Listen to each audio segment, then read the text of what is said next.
Info Télévision, c'est votre télé. C'est la télévision du vivre ensemble, votre chaîne de proximité, 24 heures sur 24.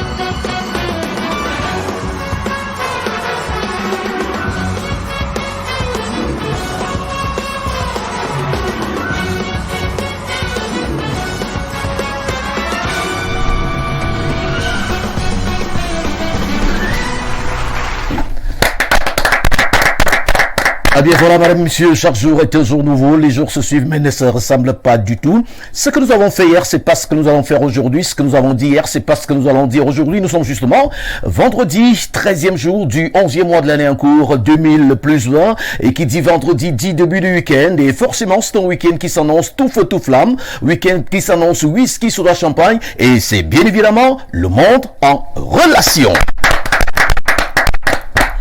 Et bien sûr, le monde en relation, c'est 52 minutes d'intense bonheur sur votre télévision de proximité pour le vivre ensemble. Déjà, toutes nos excuses pour ce léger retard accusé.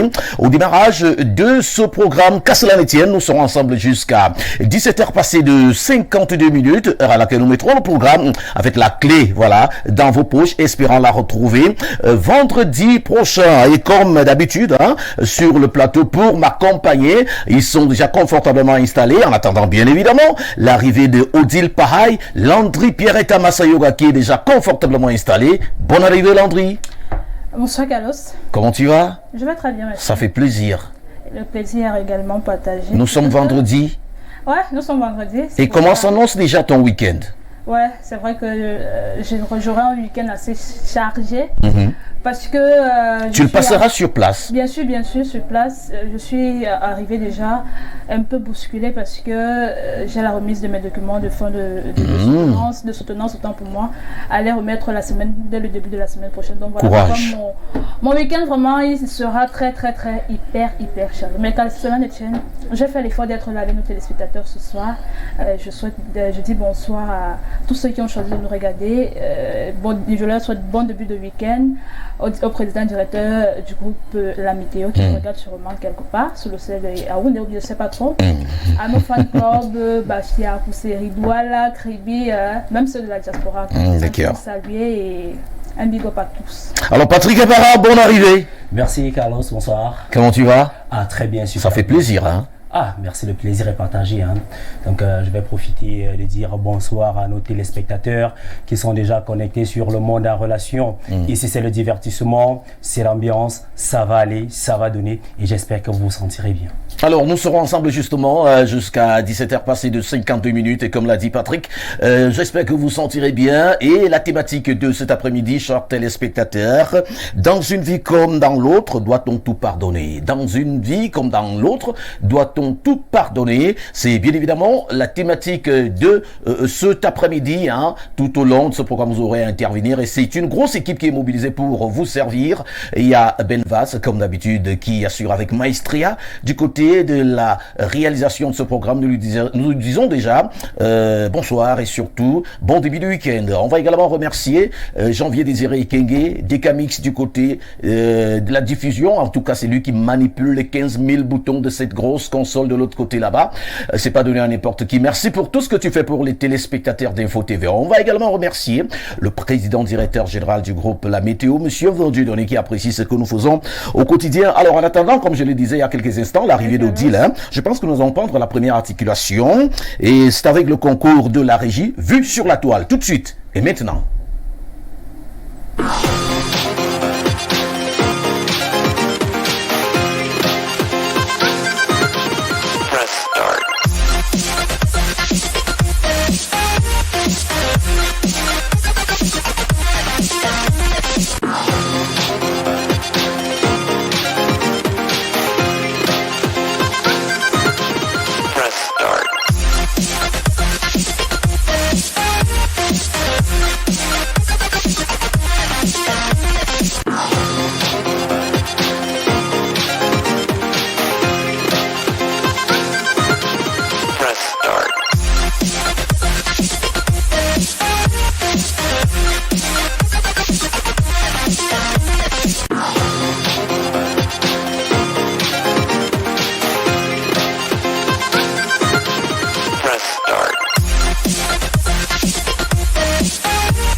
Ah ben voilà, nous sommes de retour sur le plateau du Monde en relation, chers téléspectateurs, après cette première articulation qui a porté à 80%, 85% des citations, mais également il y a une autre partie qui a attiré mon attention, la recherche du travail. Quand on parle de la vie rurale, il faut automatiquement embrasser la vie urbaine. On se retrouve en ville pour chercher du travail. Et on parle également de la célébration de la fête des travailleurs qui se déroule généralement le 1er mai. Mais quand on regarde un tout petit peu ce qui se passe au bas de ce qu'on pouvait tous lire là, je travaille, tu travailles, il travaille, nous travaillons, mais ils volent tout. Bon ben, ça dit tout, Amara.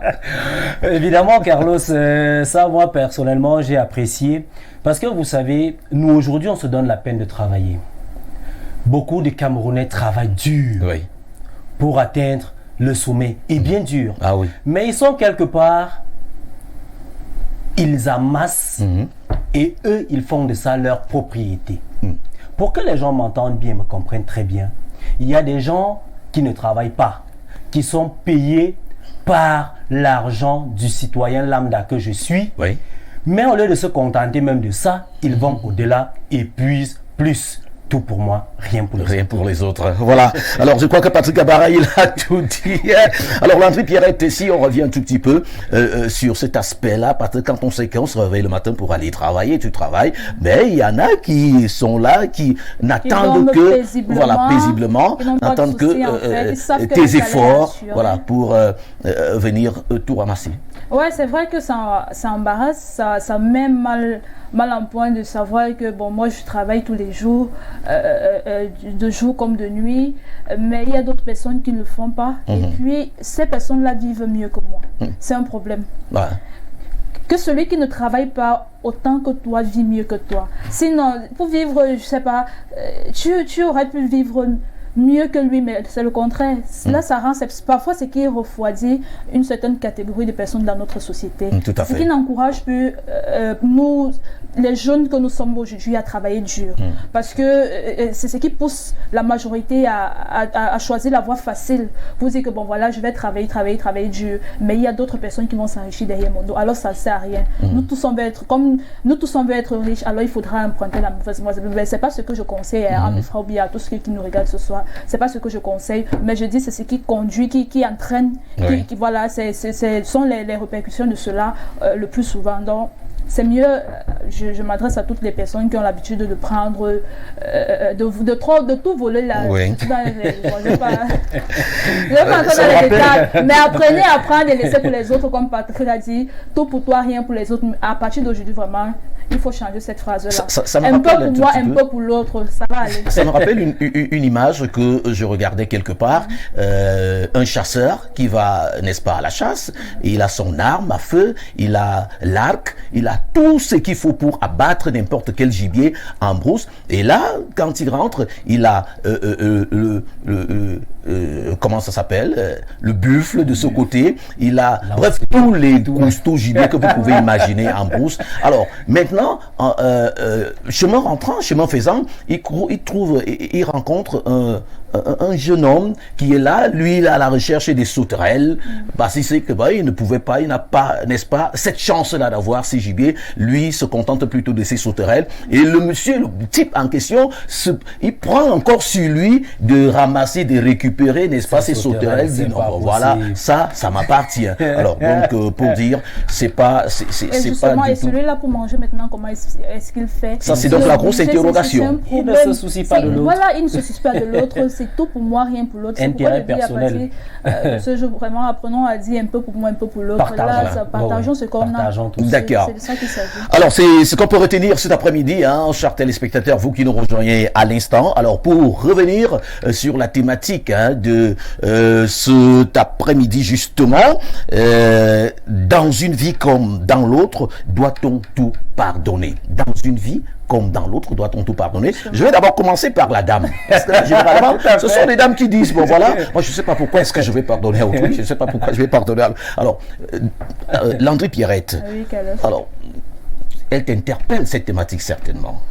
Justement, comme la citation de tout à l'heure qui m'a vraiment frappé, un cœur sans pardon est comme une bibliothèque vide. Ça veut dire que si tu es un être humain et que tu ne peux pas pardonner vraiment, ça ne vaut pas la peine que tu aies le souffle de vie, en fait, que tu puisses respirer. Parce que si tu respires et que tu ne peux pas pardonner, parce que tu n'es pas très fort, tu n'es pas très fort de garder en possession le souffle que tu as, de te lever chaque matin, de te lever chaque jour, aller là où tu veux et vivre comme tu veux. Donc, du coup, moi, ça résume tout. Pardon, dans la vie, quelle que soit la situation. Je voudrais qu'on soit clair, Landry Pierrette. On dit bien, dans une vie comme dans l'autre, doit-on tout pardonner? Pour revenir à la thématique de ce jour, c'est vrai qu'il y a des circonstances où le pardon est difficile.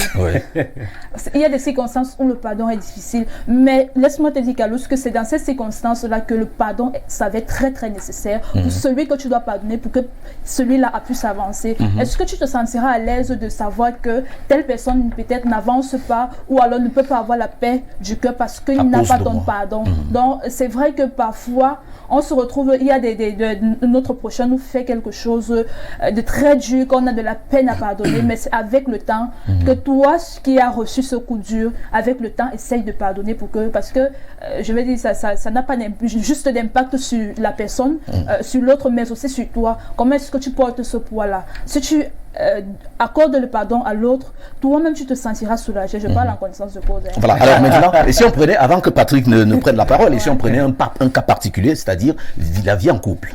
Dans le cas de justement, là-bas, alors c'est là où tu dois, c'est-à-dire le pardon doit être ta nourriture. Le pardon doit être ton petit déjeuner, ton midi, c'est-à-dire ton dîner, tout. Parce que si tu ne peux pas pardonner, moi je parle parce que j'ai vécu dans une famille, un foyer où, avec des parents, légèrement mariés, c'est-à-dire un couple. Donc j'ai eu le temps d'observer un certain nombre de choses. Si ma maman n'avait pas un cœur de pardon, c'est qu'elle ne serait plus mariée à mon père aujourd'hui.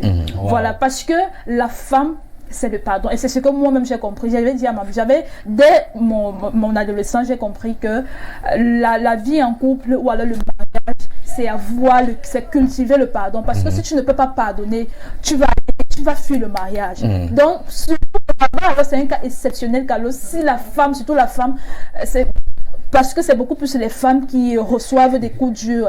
Là, à 60%, il faudrait qu'on dise la vérité. Voilà. Si tu ne peux pas cultiver le pardon dans ton couple, dans ton foyer conjugal, vraiment, surtout la femme, tu ne peux pas durer à mariage parce que l'homme, c'est lui qui te dit aujourd'hui que non, chérie, je t'aime, tu es la seule femme.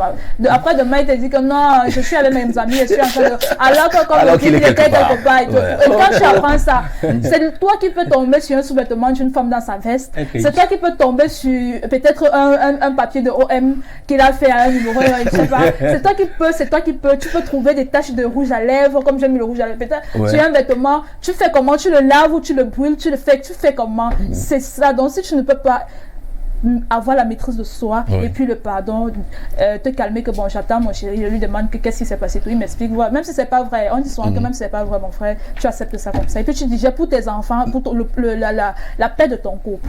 Alors, parole de Landry Pierrette à Massayora, c'est vrai qu'il y a Odile Paille qui fait son entrée, nous allons l'accueillir dans un très court instant.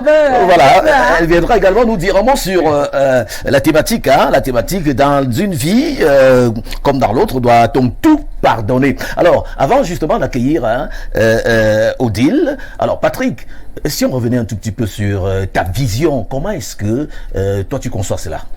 D'accord, Carlos, il faut déjà dire ici que deux choses vont meubler un peu, n'est-ce pas, ce que je vais dire ici.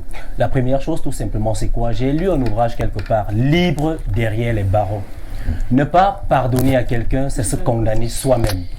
Tu es gêné. Si tu ne pardonnes pas, moi je viens te demander pardon, tu refuses de me pardonner. Mais mon cher ami, à chaque fois que tu vas me voir, tu seras gêné. En dehors de cet ouvrage Libre derrière les barreaux, généralement vous allez voir les chrétiens, je sais que les chrétiens nous regardent. Lorsque vous faites votre prière, pardonne-nous nos offenses, comme nous pardonnons aussi à ceux qui nous ont offensés. Mais je me pose souvent la question parce que je me rends compte aujourd'hui que beaucoup de personnes sont hypocrites. Tu vois, celle-là, Ekwan, Maria, tout le reste. Elle te dit, cache que ce que la fille là m'a fait là, je ne vais jamais oublier, je ne vais jamais pardonner, mais à 6 heures, tu mets les journaux au sol. Vraiment, Carlos, moi, je fais partie de ceux qui pensent qu'il faut tout pardonner. Même si c'est dans une vie de couple, hein, comme chez nous les hommes c'est très compliqué, tu sais que mon épouse, prime parfois, voilà, en dehors même de l'orgueil, Carlos, je sais que mon épouse m'a trompé, j'ai la preuve, j'ai même la certitude. Moi je connais des hommes, il va te dire, moi, je ne peux pas pardonner ça. Non, mon ami, même si on se sépare, je te pardonne. Pardonner ne veut pas, quand même pas dire oublier. Je te pardonne, on se sépare en paix. Si on se voit demain, après-demain, on peut se dire bonjour. On peut même boire un jus ensemble. Si un enfant a un problème, tu peux venir, je peux arriver chez toi. Mais j'assure, moi je reste de ceux qui pensent qu'il faut tout pardonner. Pourquoi vivre donc comme ça? Pourquoi dire que l'enfant a un problème, il faut que tu arrives chez moi, machin, et que tu Non, il faut la réconciliation. Il faut la réconciliation. Si tu as pardonné, vous vous réconciliez. L'infidélité, c'est pour que l'homme... Là maintenant, il s'agit quand même de l'infidélité. De la femme, attention. Il s'agit quand même de l'infidélité là. Attention. J'avais un aîné qui m'avait dit un jour que l'infidélité de la femme est la pire des choses qui puissent arriver. C'est la pire. Parce qu'une femme qui est infidèle, elle peut t'empoisonner, elle peut facilement te tuer.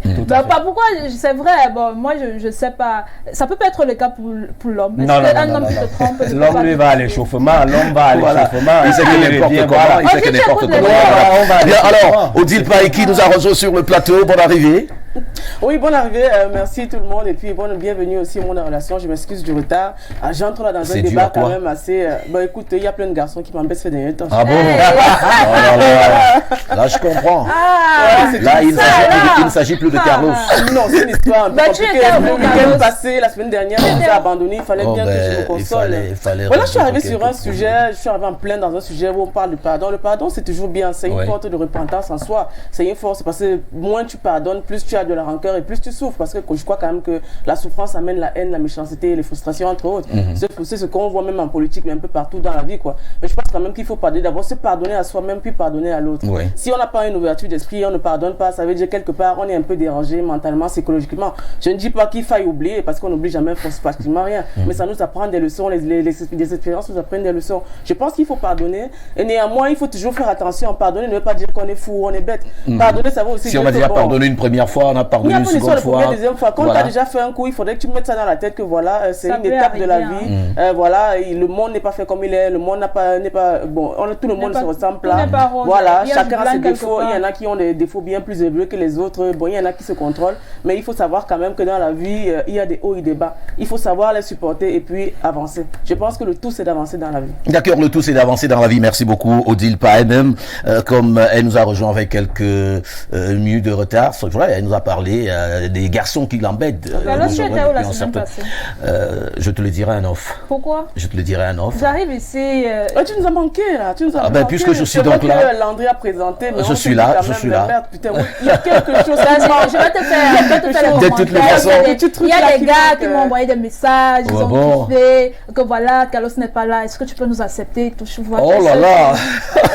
Non, c'est des petits gars. C'est des gars sans valeur. De toute façon, le gars qui a de la valeur, c'est quand même Carlos.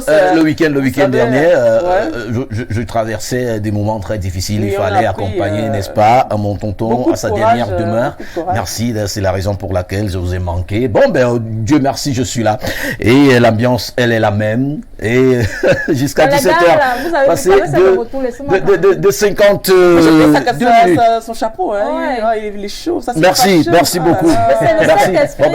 J'espère au moins que ceux qui te dérangent là vont s'abstenir. Écoute, dans la vie on fait des choix. Si c'est toi que je choisis, il n'y aura rien à faire. Ok, d'accord. Bien, alors madame, monsieur, l'aventure se poursuit. Si vous nous rejoignez à l'instant, vous faites bien.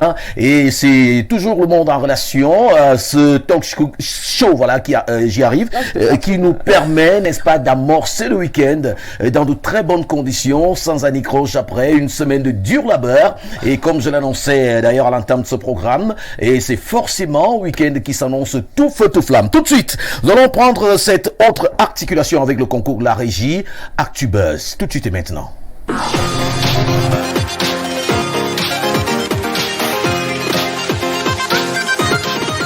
start.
commencement.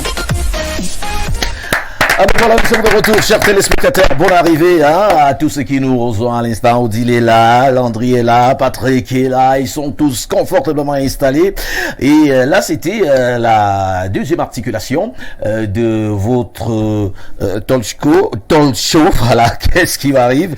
Bien, alors Odile, il y a la première information, la première actualité qui parle beaucoup plus. Là, nous sommes aux États-Unis d'Amérique. Est-ce qu'on peut revenir sur cette image-là, je vous en prie, sur la première actualité relative, n'est-ce pas, à l'élection de Joe Biden du côté des États-Unis. Voilà. Alors, que peut changer l'arrivée des démocrates américains au pouvoir? Ça, c'est, n'est-ce pas, la question, la toute première question qui se pose. Bon, Odile, peut-être, a quelque chose à dire. Il y a toujours quelque chose à dire concernant les élections des États-Unis. Vous savez, c'est quand même le pays le plus puissant au monde. Ouais. Nous avons quand même vu cette élection qui a été quelque part un peu truffée, qui n'en finit même pas d'ailleurs avec les décomptes, parce qu'il paraît que l'ancien président, le président sortant, donc Donald Trump, ne veut pas laisser la bataille, quoi. Entre autres, il a recommencé les décomptes, toujours en Pennsylvanie. Mais de toute façon, on parle des démocrates ici. Qu'est-ce que ça peut changer en Afrique? Nous savons que Kamala Harris, par exemple, a voulu qu'il y ait une intervention. Elle a intervenu au Sénat.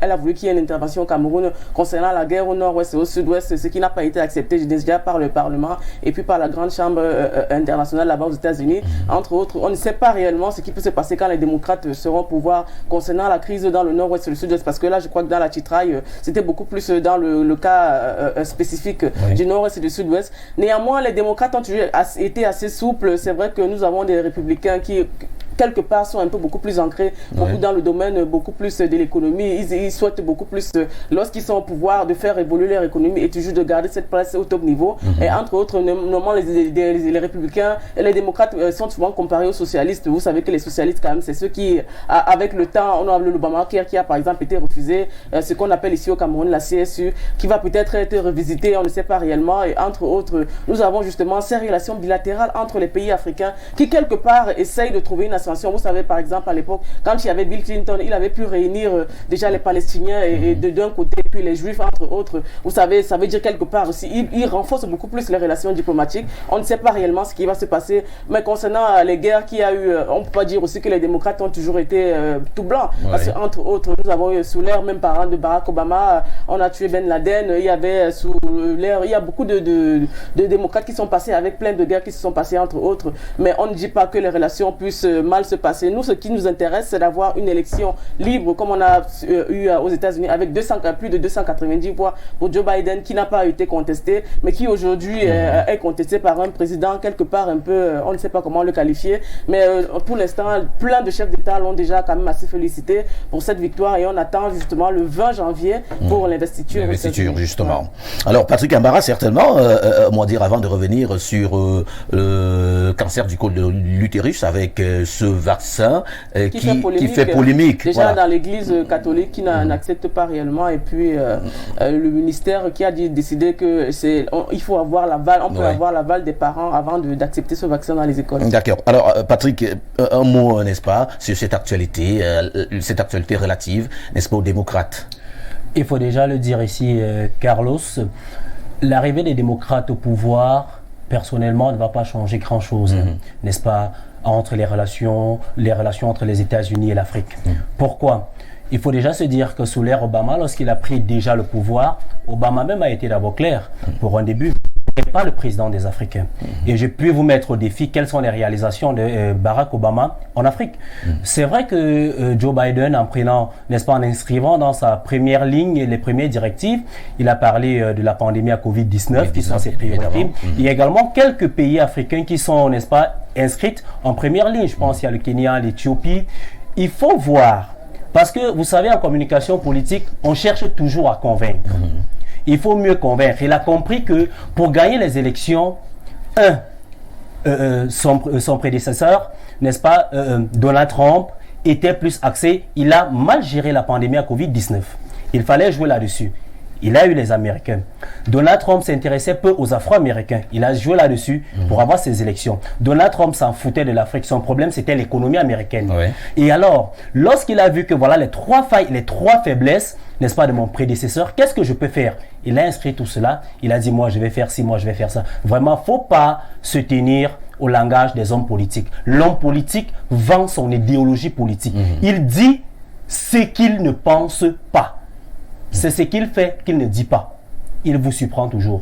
Donc, pour moi, personnellement, je ne vois pas un grand changement parce que les démocrates sont arrivés aux États-Unis. Ce qu'il va toujours chercher, Biden, c'est la progression des États-Unis et quelque part l'appauvrissement de l'Afrique. D'accord. De toutes les façons, comme l'a dit Odile, là, on va attendre d'ici le 20 janvier. Tout à fait. On va lire sur une boule de cristal. Il y a beaucoup d'événements qui se passent toujours entre-temps, qui peuvent changer les lois, qui peuvent amener beaucoup de changements, de transition et entre autres. On attend ce qui va se passer. Mais pour l'instant, on sait que c'est Joe Biden qui a gagné les élections. Mais Trump est toujours là en train de crier. On attend toujours, c'est une petite comédie qui fait rire le monde et puis on va continuer à regarder la comédie, quoi. Alors maintenant, autre actualité qui fait couler beaucoup d'encre et de salive, le cancer du col de l'utérus avec ce fameux vaccin qui fait polémique. On en parlait il y a quelques instants. Et parole aux dames d'abord. Ça vous concerne. Parce que ça nous concerne, mais écoutez, ça concerne aussi les hommes. Nous donnons la vie, mais ça passe par là aussi. Bah, écoutez, en Afrique, il y a toujours eu cette suspicion avec les vaccins parce que, entre autres, il y a toujours eu dans les laboratoires des scandales qui sont sortis avec les vaccins. On dit, bon, il y a un vaccin qu'on va administrer dans plusieurs pays, notamment en Afrique qui est le plus touché. Et quelques années plus tard, on se rend compte en fait que ce vaccin donnait d'autres maladies. On a eu la poliomyélite, par exemple, qui rendait les enfants handicapés. On a eu plein d'autres vaccins qui n'ont pas réellement fonctionné, mais qui ont même plutôt rendu les femmes stériles. On a eu le cas en Inde avec beaucoup de femmes. Il y a plein de documentaires, on a parlé de ça. Mais entre autres, justement, il y a cette polémique parce que justement la polémique est née d'où? Elle est née de plusieurs laboratoires qui ne sont pas d'accord avec le vaccin du col de l'utérus parce qu'on dit on l'administre à la jeune fille de 9 ans. On ne sait pas réellement parce qu'on n'a pas eu un cas clinique de vaccin qui a continué pendant 10, 15, 20 ans et on a eu des résultats. C'est pourquoi il y a un petit ressentiment. Mais nous savons quand même qu'il y a une guerre de laboratoire, c'est le commerce. Vous savez que les laboratoires, ils vendent. On a une molécule qu'on transforme en 6 médicaments, comme pour le palu par exemple. Il y a une seule molécule pour 15 médicaments différents. Bon là justement les avis divergent, c'est pourquoi il y a cette polémique. Et puis il y a le monde ecclésiastique, vous savez, qui ne sont pas toujours d'accord. Déjà même avec le préservatif, ils ne sont pas d'accord. Nous avons justement ce cas de col de l'utérus qui pose polémique. Néanmoins, le Cameroun qui a signé des accords avec laboratoire, plusieurs pays l'a accepté avec le ministère de la Santé, on ne peut que le faire. Et puis il y a le ministère de l'enseignement de base et l'enseignement supérieur qui a décidé technique, qui a décidé quelque part un peu que bon, il faudrait l'accord des parents avec la polémique qu'il y a eu à Douala avec la jeune dame qui refusait qu'on vaccine son enfant. Ça a créé une petite polémique au Cameroun. Mais je crois déjà que il faudrait déjà que les parents se renseignent mieux. Je préfère que les parents se renseignent mieux que de suivre justement cette mouture d'aller faire vacciner ses enfants. Je ne suis ni pour ni contre, ni à moins, je suis pour la prudence. Il faut d'abord bien se renseigner avant de s'engager. Effectivement, on n'a pas eu un cas clinique d'un enfant de 9 ans qui a évolué jusqu'à atteindre un certain âge. On n'a pas su quelles ont été les répercussions. Venir essayer un vaccin qui n'a réellement pas fait l'unanimité déjà à l'extérieur, dans les laboratoires et dans le monde scientifique, c'est un peu risqué quelque part. Alors, Landry Pierrette, peut-être vous avez quelque chose à dire là-dessus? Oui, monsieur Carlo, j'ai quelque chose à dire là-dessus. En tant que dame, en tant que femme.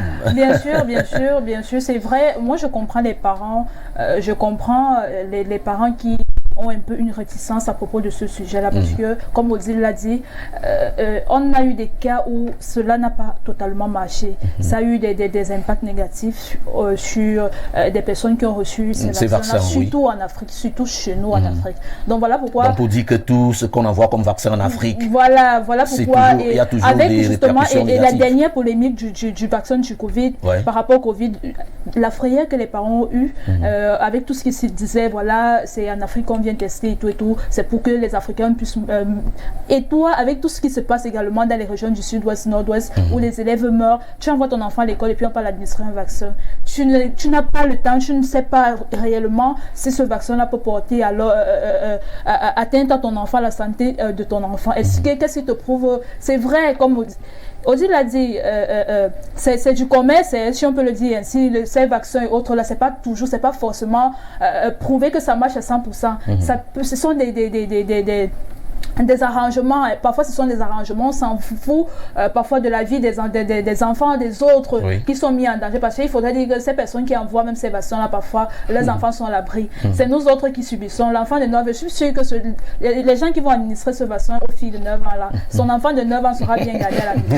Alors, Patrick, moi je ne suis pas Là maintenant, parce que il y aura des équipes qui doivent descendre dans les établissements et autres. Alors le parent, lui, il est à la maison. Il sait que son enfant est à la maison, à l'école. Il faudrait que les parents puissent donner leur accord dès le départ. Moi, je pense que c'est ce qu'il faudrait que ça se fasse, que les parents donnent leur accord dès le départ. Si un parent n'a pas accepté qu'on vaccine son enfant, ne touchez pas son enfant. Pour moi, c'est clair.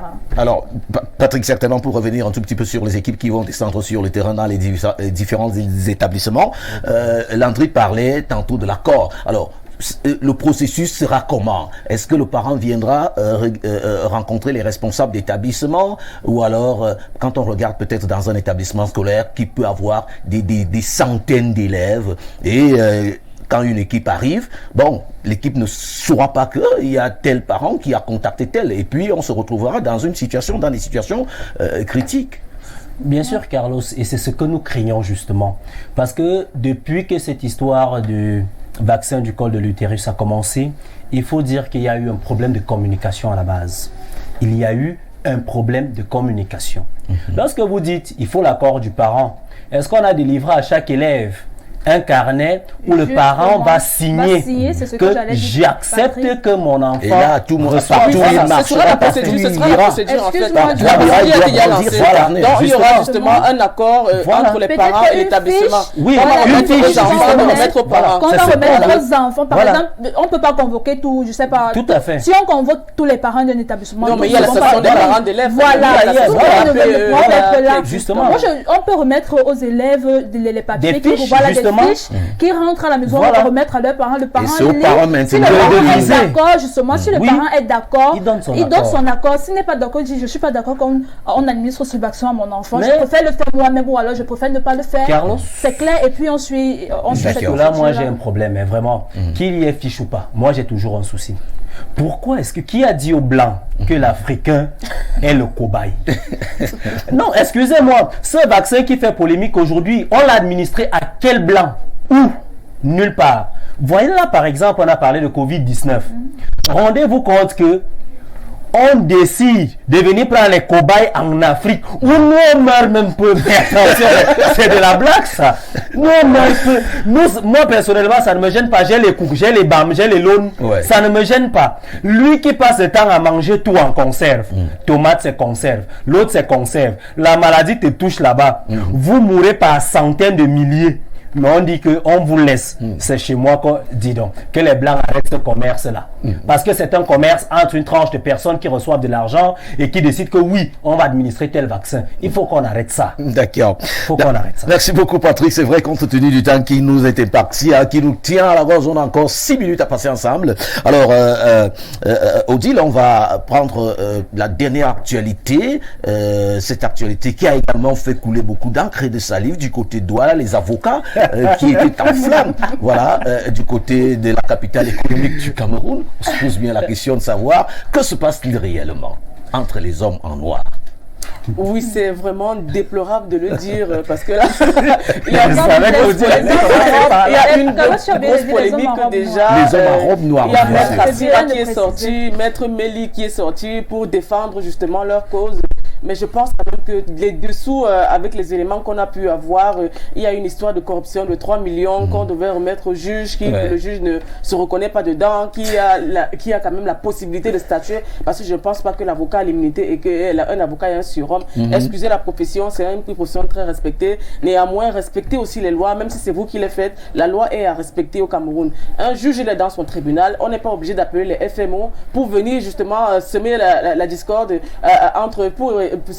entre vous, entre le corps des avocats et puis la législation. Je crois quand même que c'est vraiment déplorable que ces hommes en robe qui se livrent à de la corruption à ciel ouvert. Et on apprend aujourd'hui que c'est une somme de 3 millions qu'on devait remettre à un avocat qui était enfermé, qui a été arrêté justement avec des raisons douteuses. Mais c'est vraiment malheureux. Si c'est comme ça que fonctionne la justice au Cameroun, j'espère quand même qu'il y a de bons magistrats. J'espère que le bâtonnier pourra trouver une solution. Il devrait être radié, franchement. Excusez-moi, mais franchement, nous sommes en une situation au Cameroun où c'est vraiment une très grave. Situation triste, voilà, et quand maintenant les avocats se mettent se livrent à un spectacle qui ont marché, pareil. la crise anglophone, cette cause a commencé avec les avocats qui ont marché avec les élèves, les étudiants. Et excusez-moi, si on en arrive dans la ville de Douala à se rendre compte qu'au tribunal, des avocats ils se mènent, ils s'adonnent à de la corruption en plein délire. Et puis il y a des avocats très connus qui sortent pour défendre cette cause. Franchement, je sais même pas comment qualifier ça. Je sais même pas quoi dire là maintenant. Je suis atterré, outré. Vraiment, c'est terrible ça au Cameroun. Nous, je crois quand même qu'il y a j'espère qu'il y a les bâtonniers qui sont là, qui vont trancher sur cette affaire. J'espère qu'ils seront carrément radiés. C'est vraiment très difficile de le dire. Mais je pense qu'il faut être radié parce que quand on entend ce genre d'histoire et ça quitte le Cameroun, c'est vraiment honteux pour le Cameroun. Vraiment. Quand même assez, on a assez de problèmes quand même comme ça ici. D'accord. Je suis désolé, mais on va nous radier. De toutes les façons, nous sommes tous sidérés, abasourdis, même à la limite, parce que là, comme l'a dit Odile, nous espérons que les bâtonniers frapperont du poing sur la table pour remettre de l'ordre dans cette affaire. Bien, alors on va prendre la dernière articulation très rapidement. 4 minutes, c'est le temps qui nous reste encore à passer ensemble. Hashtag tout de suite et maintenant.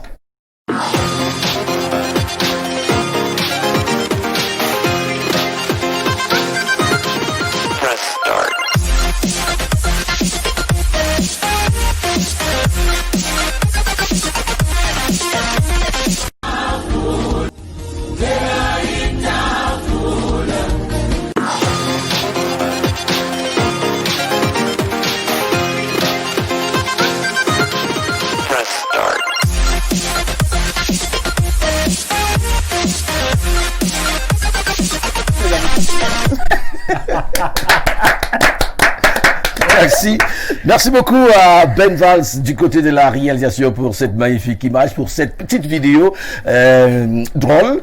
Ce gamin, ce petit enfant qui n'a pas de problème avec la nourriture qui chauffe. Et le garçon, il est à l'aise devant son plat. L'essentiel, c'est qu'il gobe tout ce qui se prépare.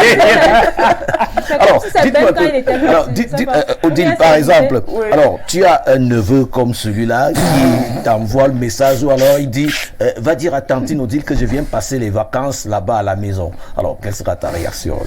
Moi, j'ai pour habitude d'être quand même assez sévère. Je crois quand même qu'il recevra plein de baffes et puis il aura plein de punitions parce que là, on mange... il va maigrir. Même pas il va maigrir, il aura plein de punitions parce que je vais jouer sur sa psychologie. Moi, je joue beaucoup plus sur la psychologie. Dès qu'il va me voir, il aura peur. Bon, je crois quand même que là, on voit quand même, c'est un enfant qui a de l'embonpoint. Il a l'habitude de beaucoup manger et puis de toute façon, la personne qui le filme sait qu'il a l'habitude de le faire. En fait, ça fait rire beaucoup plus sur sa famille. Il n'a pas de problème avec la nourriture qui chauffe. Alors, imagine, vous mangez dans une même assiette, une nourriture qui chauffe, mais tu ne peux pas rattraper le truc. C'est l'environnement dans lequel l'enfant a grandi. Peut-être chez eux, quand il mange, c'est très rapide. Donc, il a appris à manger avec quand ça chauffe parce qu'on ne sait jamais ce que ses voisins, ses petits frères font aussi. Peut-être on ne sait pas, peut-être la famille. À son âge là, on n'a pas vu le père et la mère. Quand il aura plus de 15 ans, 20 ans par exemple. Mais on croit quand même que c'est un enfant. Avec le temps, il va s'éduquer avec la société. On ne pense pas quand même. Mais je crois quand même que ça vient de la famille parce que peut-être c'est une famille où chacun est très rapide quand la nourriture arrive. Parce que je crois qu'au nord, chez nous, à l'extrême nord, on vous met la nourriture sur un plateau. Il faut apprendre à vite manger même quand ça chauffe. C'est la formation militaire chez nous. Quand on met 7, 8 boules de coupe, vous êtes 10 ou 15, il faut apprendre à vite manger parce que dès que tu fais 2-3 minutes en avalant, tu te retrouves Alors, Landry, il y a des gamins comme ça, des gamins dans ta famille. Non, moi je crois pas. Je crois pas parce que s'il y avait des gamins comme ça dans ma famille, c'est que celui-là, je sais pas. Il te dit, Tata Landry, je viens passer les vacances, les congés de Noël à la maison. Ok, il n'y a pas de problème, mon bébé, tu peux venir. Quand tu arrives, Carlos, tu vas te rendre compte que tu vas changer de rythme seul. Quand je vais observer 1-2 fois, je vais pas te dire que non, on ne mange pas comme ça ici. Non, je vais pas te dire ça. Tu veux le mettre à la diète? Je vais pas te dire ça. Je vais te dire, voilà, quand je vais au sortir, je vais te dire, voilà, il y a une portion de nourriture, peut-être dans le frigo ou alors dans la marmite, c'est pour toi. toi, tu vas manger. Quand tu vas manger ça, je vais partir, je sais que je reviens à l'heure à laquelle tu pourras encore manger. Une autre, et je ramène ce que tu pourras. Donc, je vais m'arranger à ce qui est à la maison, c'est ce que tu peux manger une fois, et puis ça s'arrête là. Je ne vais pas préparer des grosses mamies de nourriture pour toi, que tu se serves, lui, on ne connaît pas la famille. Je vais régler ton alimentation, ça n'a rien à voir. Attends, si tu viens avec ce système-là, il te dit, bon, tantine, j'ai encore. Il va manger, c'est tout. Je vais lui dire que ce qu'il a mangé est suffisant pour son organisme. C'est un enfant, il ne va pas manger. Alors Patrick, et toi, tu as un neveu, tu as un gamin comme ça à la maison, il se comporte comme ça pendant que la nourriture est encore feu, la maman sert, pendant que la maman sert, c'est comme ça qu'il mange. Vraiment, Carlos, je me connais un peu. Et la chance voudrait que chez moi, je n'ai que des neveux et des neveux. Vraiment, j'ai la correction la plus facile. Je ne vais rien dire au jeune homme. La première fois tu le fais, je regarde. La deuxième fois tu le fais, je regarde. Pour te montrer que ce que tu fais, tu ne peux pas faire. Je vais lui faire exactement ce que m'a fait ma grand-mère Carlos en 30 secondes. Alors j'avais l'habitude de discuter le plat avec mon grand frère. Un jour, ma grand-mère a préparé du riz sauté. S'il te plaît, il y avait tout dedans, l'arachide, le bifacon, on a ajouté du haricot. J'avais demi-kilo et mon grand frère 1 kilo. Hey. Pimenté, ça sort du feu. On a donné à chacun sa marmite. Hey. Tu manges, on te fouette. Tu as obligation de finir. Depuis ce jour, Carlos, je n'ai plus jamais fait la meilleure correction. C'est comme ça que je vais traiter ce neveu-là. Je pense que c'est la meilleure correction. Alors, je pense que c'était justement la dernière articulation et en même temps, cette articulation qui nous a fait marrer et qui nous permet en même temps de mettre un terme à notre belle aventure ce vendredi. Alors, Odile, vendredi prochain, si peut-être on se retrouve sur le même plateau. Bien sûr, je suis toujours là dans le monde en relation. Bon, demande à cela de te laisser venir à le gars qui m'a embêté tout à l'heure, il faudrait que tu me laisses. Carlos demande que tu me laisses. Est-ce que tu l'as su? D'accord. J'espère que le message n'est pas tombé dans les oreilles des sourds. Alors Landry, vendredi prochain. Vendredi prochain, Carlos. D'accord. On se retrouve vendredi prochain, d'accord, comme tu l'as dit. Et puis, je souhaite bon week-end à tous nos téléspectateurs. D'accord. Alors, Patrick, vendredi sera un autre jour. Vendredi prochain, même plaisir, même enthousiasme, même rythme, même chaîne. Avec surtout Donald Trump qui sera toujours au pouvoir. D'accord. Voilà, c'est terminé. Tout de suite, lorsqu'il sera à 18h, le grand soir avec Serge Bondier et tout son panel. Et n'oubliez surtout pas le grand format bilingue sur Info Télévision, le 20h bilingue. Et quant à nous, comme ils l'ont si bien dit, vendredi prochain à 17h, c'est un autre jour. Merci à la fois l'équipe Ben Valls, Dekamix et Élisée Yanda qui était au niveau des cadres. Merci infiniment au président directeur général du groupe La Météo, monsieur Van Dieudonné. Allez, portez-vous bien, excellent début de week-end à toutes et à tous. Au revoir.